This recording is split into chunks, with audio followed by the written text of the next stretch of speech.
iHeart, get ready. Fantasy football is here. Welcome to the Scout Fantasy Show. ScoutFantasy.com is home to the Fantasy Football World Championships and the best players in the world. Real money winners giving their secrets to help you win. Now exclusively on iHeart. This is the Scout Fantasy Show with your host, the one, the only, Dr. Roto. Everybody, it's Dr. Roto. Get out the insurance cards. Get out the copay. The office is open, my friends. That's right, we're going to do our Toronto Blue Jays podcast preview in just a few minutes. But I want to talk to you a little bit about my Tout Wars draft on Friday night. I did a 12-team mixed league head-to-head auction, which I normally don't do head-to-head leagues. I like 5x5 Roto leagues, but it was interesting.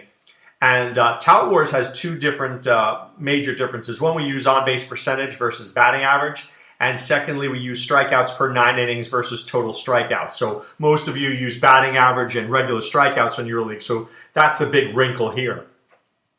So with head-to-head categories, and we've discussed this on our radio show before, but I like punting categories. So what I did was I punted on-base percentage, which is like basically punting batting average in a regular league. Now, I don't normally recommend this in a league of 5x5 categories. But in the head-to-head, where there's basically, there's 5 hitting categories. I win 3, I win. Simple as that. So I don't mind punting one category to do well in the others. So here are just some initial impressions. I did something very unusual this year in my draft.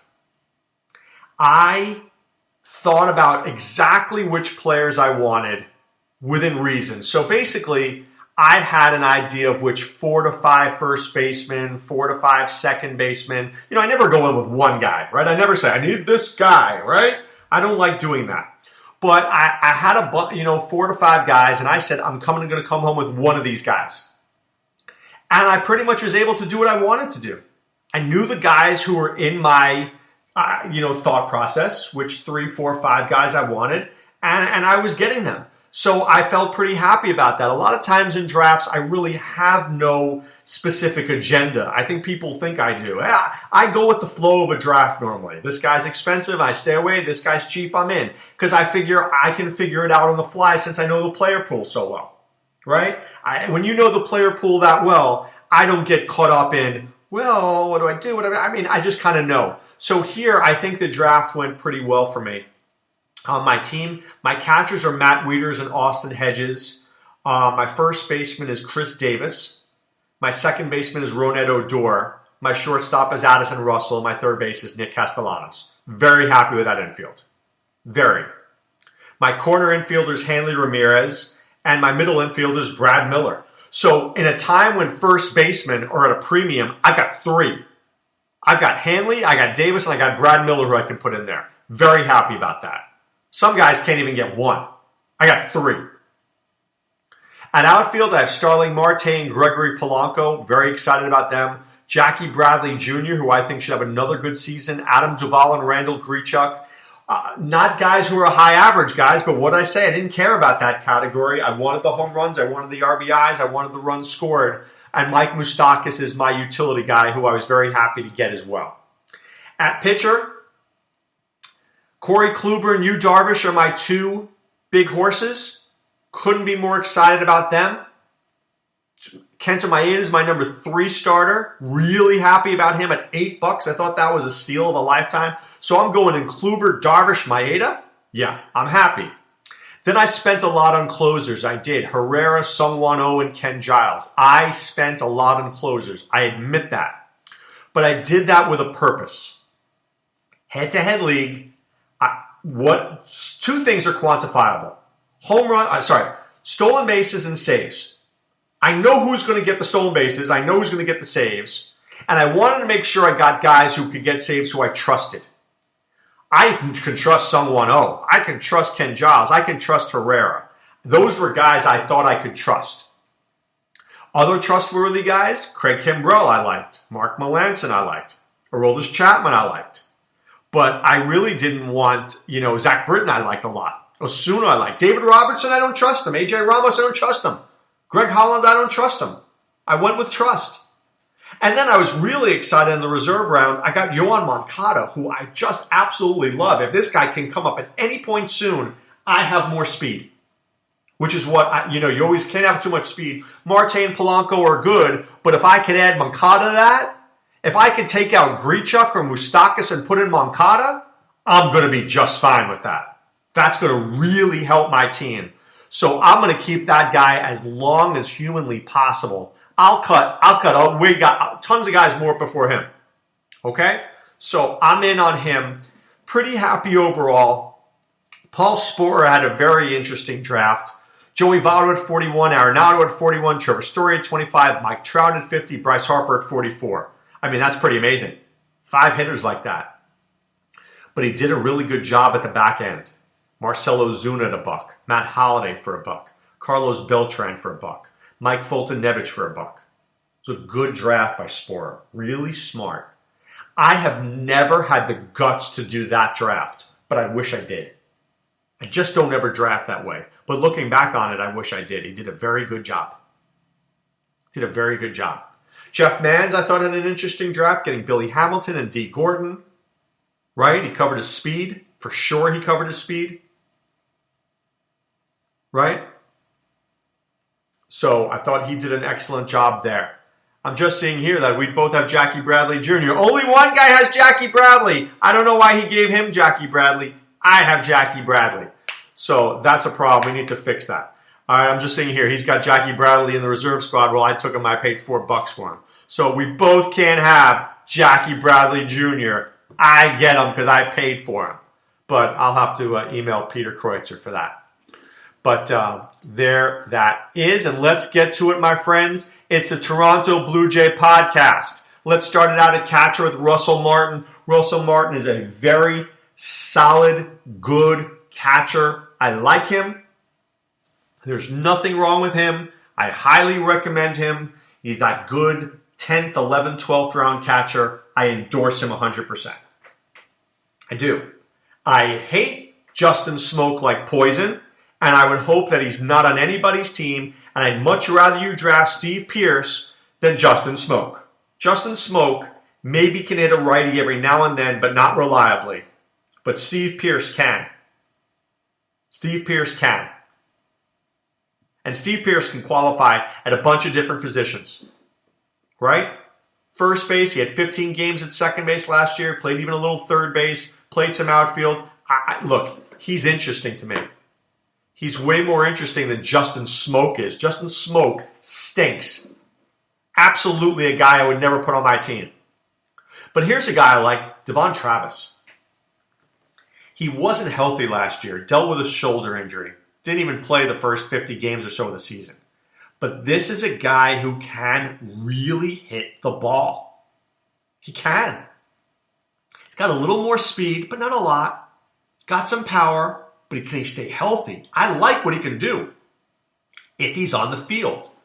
Are you a risk taker? If you are, Devon Travis is a guy I like. I do. I like him a lot. And he can hit leadoff here. And with that lineup behind him, with Donaldson and Tulowitzki and Morales and Batista and Pilar, this is a guy who can score a lot of runs for you. Troy Tulowitzki is going to be the shortstop. Now look, this is not the Tulo from 2009 through 2010, 2011. This is the Tulo of hitting about 280, hitting about 25 home runs, 25 home runs. This is a good Tulo, not a great Tulo. Okay, he's good. He's not great. I'm not knocking him. I'm just saying, don't draft Tulowitzki thinking you're getting the Tulowitzki that you remember who was the MVP candidate. He's not an MVP candidate. But Josh Donaldson might be. And Josh Donaldson is a very good fantasy player. Last 2 years, he's had 122 runs scored. He hits for a good average. He even steals a couple of bases. Could hit 40 home runs and 100 RBIs. This guy is a first-round gem in a fantasy league. I'm in on him. I have no problem you taking Josh Donaldson. From pick 8 onward, you take Josh Donaldson. I'm just fine by that. So in right field, you have Joey Bats, Jose Bautista. The team is not sold on him. I think they wanted to be done with him, but they signed him again. I mean, is he going to have 40 home runs and 100 RBIs? Maybe not, but I think he's good for 25 and 80, and I think you can get him at a discount.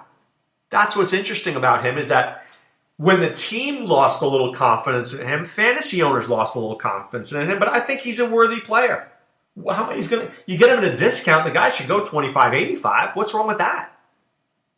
So sometimes we can use that to our advantage. I think we really can. Kevin Pillar is a guy I'd like to see him play over a course of a season. You know, he got 550 at-bats last year, give or take, but he said he wasn't healthy, that he had a torn thumb ligament for the last 2 months of the season. And I'd like to see what he can do. Could he get double-digit home runs? Yes. Could he get 25, 30 stolen bases? Yes. Can he hit about 280? Yes. I think he's capable of that. I like him.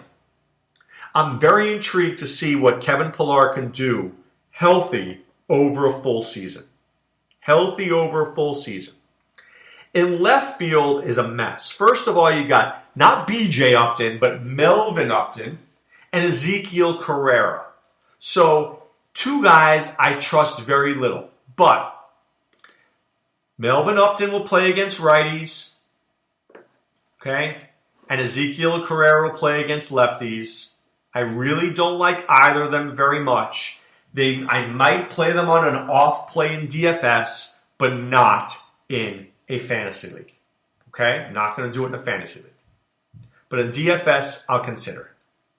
Otherwise, I'm not interested. But I like this team. I like Martin. I like Travis. I like Donaldson. I like Tulo. I didn't even talk about the DH, Kendrys Morales. Kendrys Morales, to me, now they signed him. And then basically by signing him, they basically gave up Edwin Encarnacion. But Morales is like Encarnacion light. He's a very good player, very good hitter, should hit close to 280, 290, should get 30 home runs and 90 RBIs. I'm a fan. And I think he's solid. And in that lineup, he's going to be good. So Morales, Bautista, Travis, Donaldson, Tulo, Pillar, and Martin. There's 7 guys I really like. I hate Justin Smoke, but I like Steve Pearce. And I hate the Carrera-Upton vomit connection out there in the outfield. So looking at the Blue Jays offensively, I'm pretty happy. I'm pretty happy with what I see offensively for the Blue Jays. And I think that this is fantasy goodness here. It's a lot of fantasy goodness of guys you're going to want. So I'm in on the Blue Jays. The pitching staff is very interesting as well. So first of all, the closer is Roberto Osuna, a very young guy, throws super hard. I'm a huge fan. He's probably going as the 6th, 7th, 8th closer off the board, but I'm in on Roberto Osuna. I absolutely am. I love this guy. 74 innings, 82 strikeouts last year, not that many walks. Had a whip of under 1. He's 22 years old. I am in on Osuna. Go get him. Go get them. But I'm even more excited about their pitching staff. So let me give you 3 guys I like, 1 guy I'm and 1 guy I'm right? First of all, Marcus Stroman. How good was he in the WBC? He's a really good pitcher. Now, Stroman's not a big dude. He's kind of small. But he's got a big heart. And to me, he's a bulldog mentality on the mound. I like him. He's a hard thrower, but he's a strikeout guy, but not a huge strikeout guy. But he let up a lot of hits last year, 209 and 204 innings. We got to lower that. 166 strikeouts. I'd like to see about 180. Need some more strikeouts. So that's something I want to see. I want to see a few more strikeouts from Stroman, but he's a solid pitcher, and if you get him as your starting pitcher 3 in a fantasy league, I'm a big fan. Next, Aaron Sanchez. You can call him Aaron, I'll call him Aaron. Man, he's good. 161 hits in 192 innings. That is what we call unhittable. Secondly, too many walks. He has too many walks. 63 walks, 161 strikeouts. We need to cut down the walks. But this is a guy who went 15-2 last year. And he's getting better. He's only 24 years old. I think he could get close to 200 innings this year. This is a guy whose stars on the rise. The arrow is pointing up. I am in on him. If I could get him in every league, I would. I got him in FSTA. I got him in Labor. I'm a fan. I wanted him in Tout. I got Kenta Maeda instead. When Sanchez went for 7, I was distraught. Distraught. I wanted him badly. I did. I wanted him badly. That's how good I like him. I like Marco Estrada. Most people will hate Marco Estrada, but not me.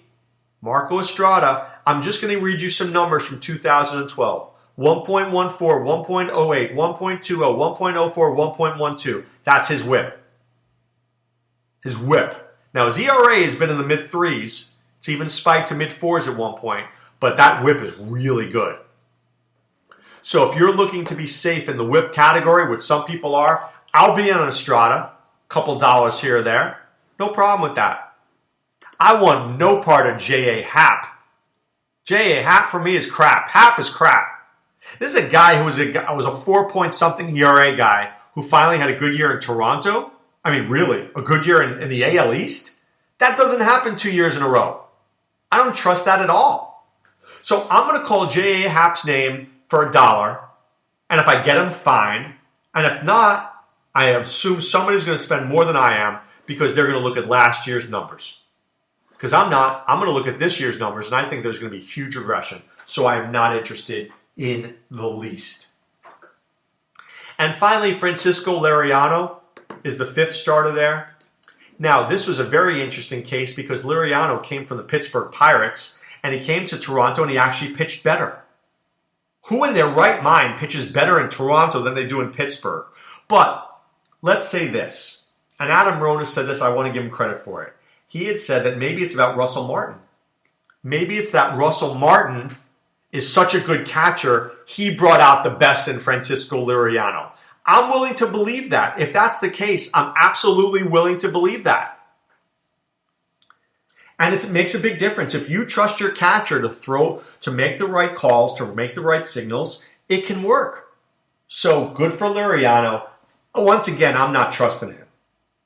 AL East pitcher, you got the Red Sox, you got the Yankees, you got the Rays, and you got the Orioles in the AL. Please, I'm not interested. Not interested. Maybe somebody else will be interested, and maybe I'll be wrong, and I'll be happy to tell you I'm wrong, but he's not going to be on my team. Just not going to be on my team. But right now it's time to put away the insurance cards, put away the copay. The office is closed, my friends. I want to thank you guys for listening to this podcast, first of all. And secondly, I want to encourage you to join scoutfantasy.com. Enter the promo code ROTO. That's ROTO. Pay for 1 month, you get 2 more for free. It's as simple as that. Okay, what do you get? Access to me, Dr. Roto. Access to Adam Ronis. Access to Sean Childs. You get the message boards in our forums. You get Sean's team outlooks. You get Adam's player profiles. You get my daily Dr. Roto blogs and information. You get DFS information. You get our seasonal league information. You want to win your leagues? There's no other place to be than scoutfantasy.com. Join us now. Be a member of the Scout Army. All right, guys. Back tomorrow finishing up the podcast previews with the Nationals. Can't wait to do it. Have a great day. Be well. Take care. Thanks for listening to the Scout Fantasy Show. There's never been a better time to join the Scout Army. Visit scoutfantasy.com. Use the promo ROTO for 2 months free. And don't forget, fantasy players, please thumbs up the podcast on the iHeart app. See you next time. Go Scouts!